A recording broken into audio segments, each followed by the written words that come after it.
Avec le meurtre sauvage de la petite Louise, on a passé un nouveau cap.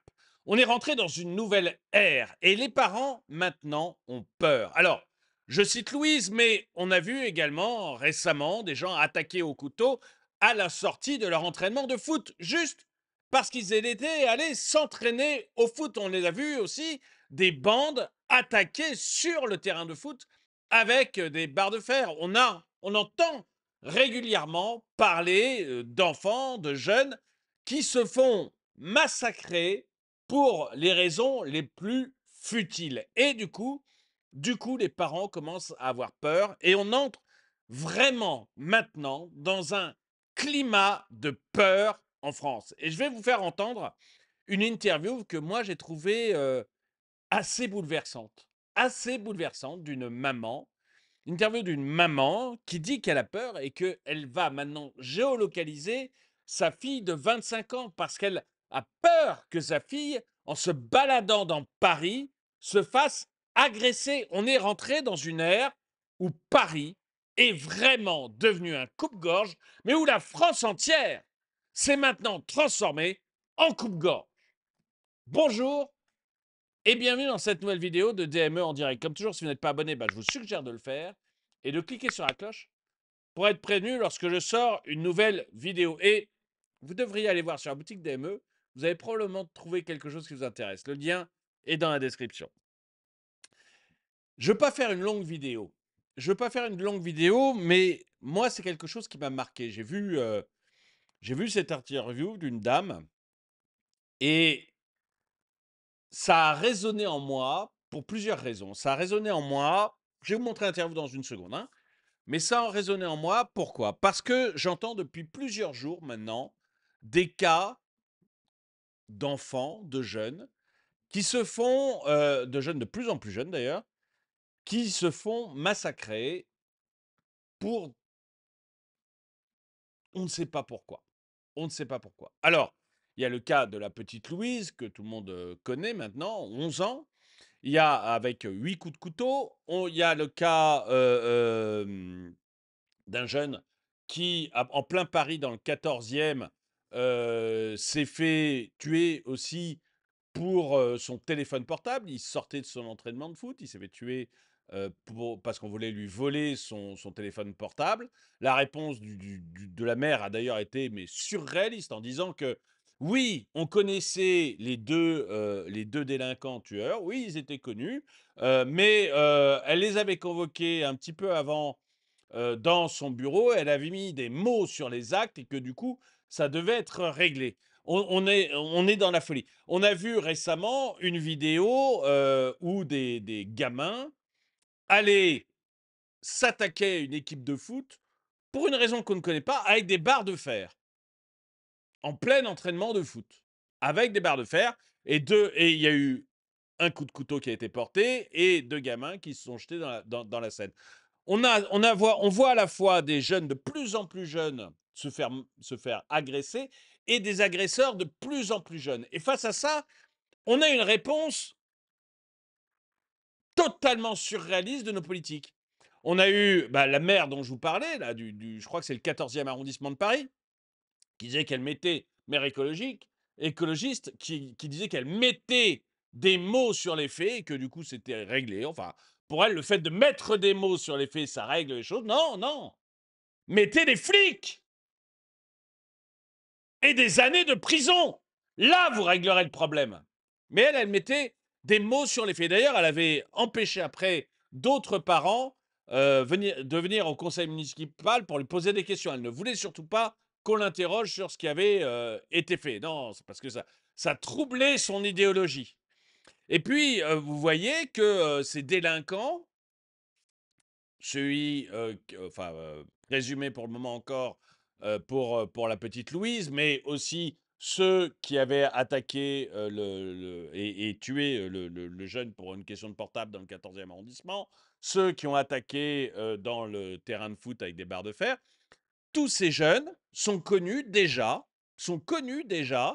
des services de police. Ils ont déjà été arrêtés plusieurs fois. Ils sont connus pour des actes violents, voire très violents, et ils sont dans la rue.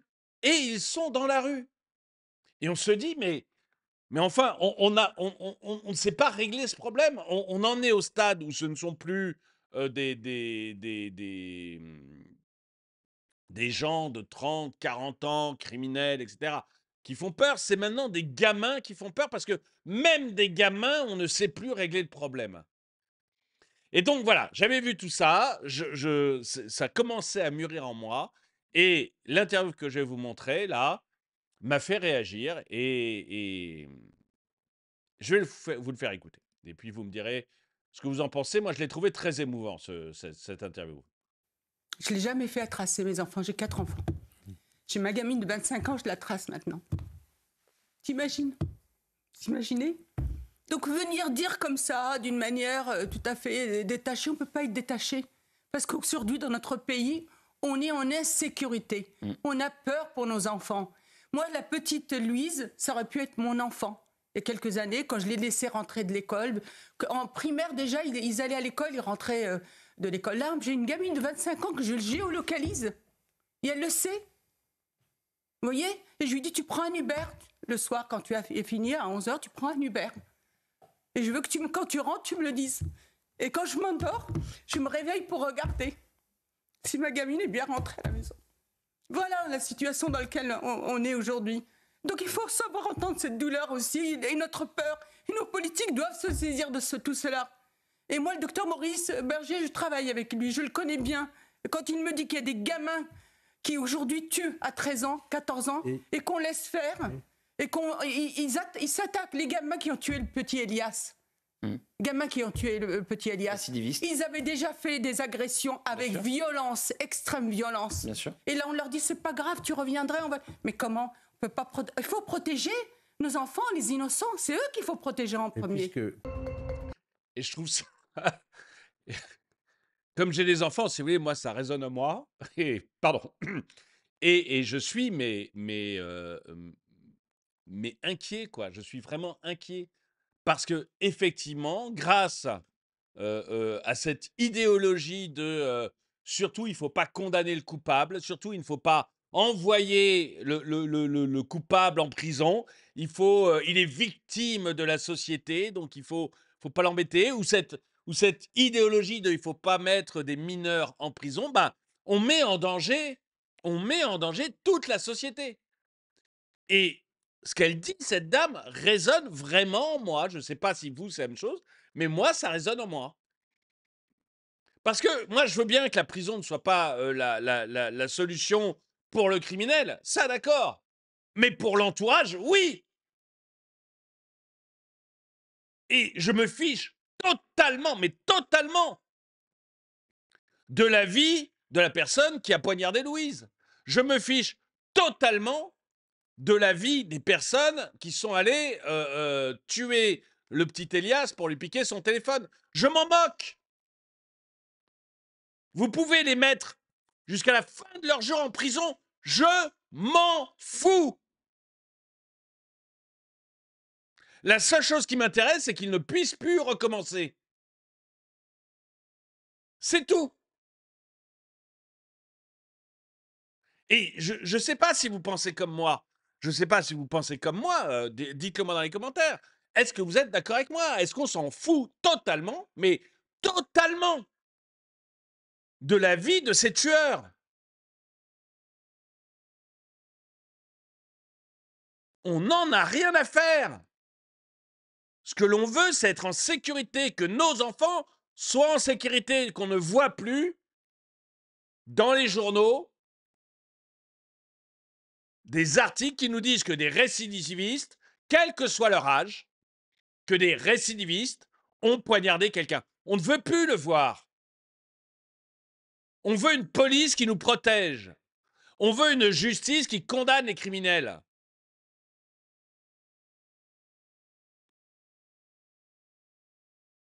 On veut des politiciens. Moi, je veux bien qu'ils nous disent ah non, mais la loi, on n'a pas les lois. Mais attendez, vous n'avez pas les lois qu'il faut. Enfin, la France, elle ne s'est pas bâtie il y a 2 jours. La France, elle a plus de 1000 ans d'histoire. Vous voulez me dire qu'en 1000 ans d'histoire, on n'a pas réfléchi au fait que des gens sont capables d'empoignarder l'autre?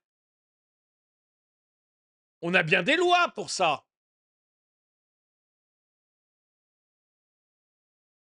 Et si par hasard, vous avez fait passer des lois gauchistes qui permettent à des criminels de sortir de prison ou même d'être en liberté parce que la société les a fait criminels, eh bien supprimez ces lois gauchistes. Mais faites-le vite.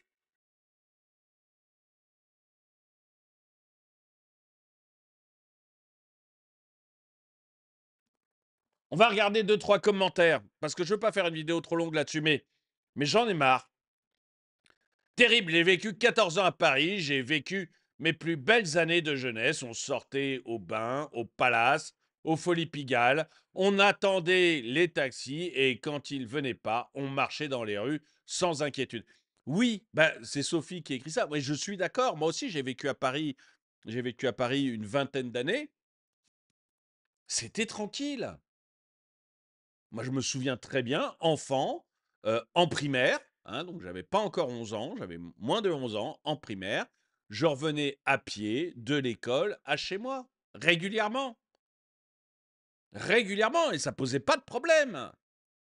Ça posait aucun problème. Et quand j'ai été collégien, donc collégien, c'était, j'avais 11 ans, quoi, 11 à 14 ans, je prenais tous les jours le métro pour aller de chez moi au collège et puis après au lycée. Et ça posait pas de problème. Il y avait zéro risque. Zéro. Donc si aujourd'hui il y a des risques, c'est bien que soit nos politiques, soit notre justice ont complètement dérapé. Puisque quand j'étais jeune, il n'y avait pas de problème. C'est bien qu'on a laissé se créer un problème parce que il n'y a pas de raison.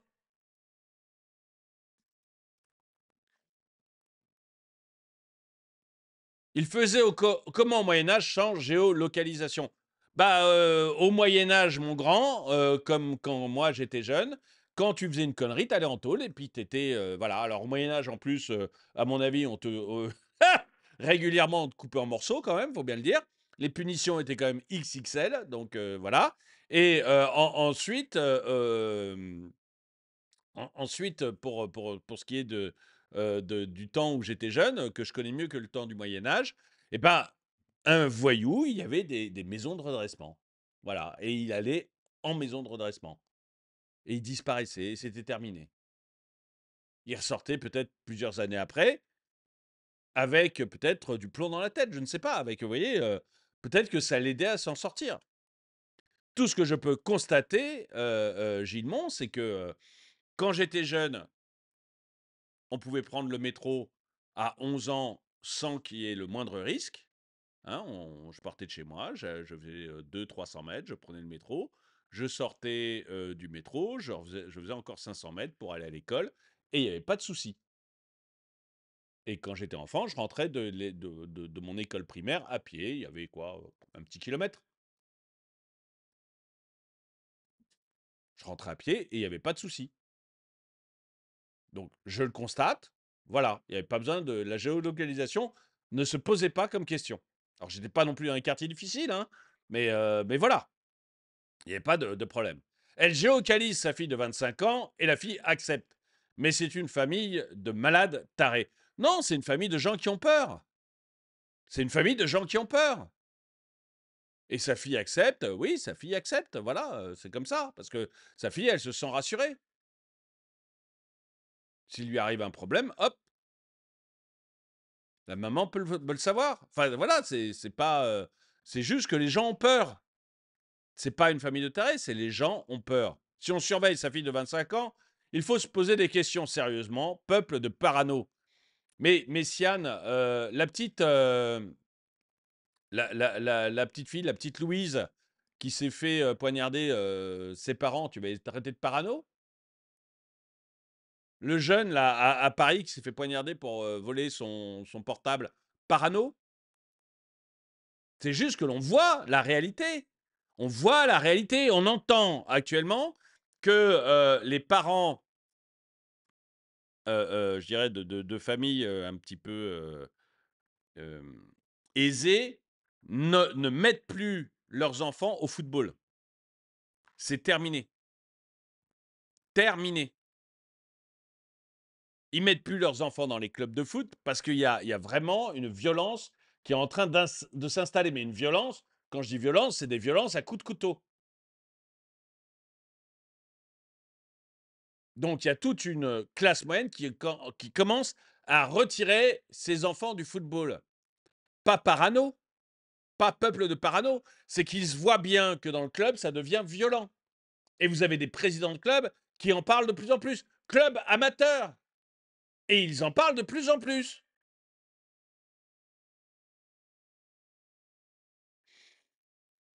Pas parano, c'est que ça devient dangereux et que nous, on veut protéger nos enfants.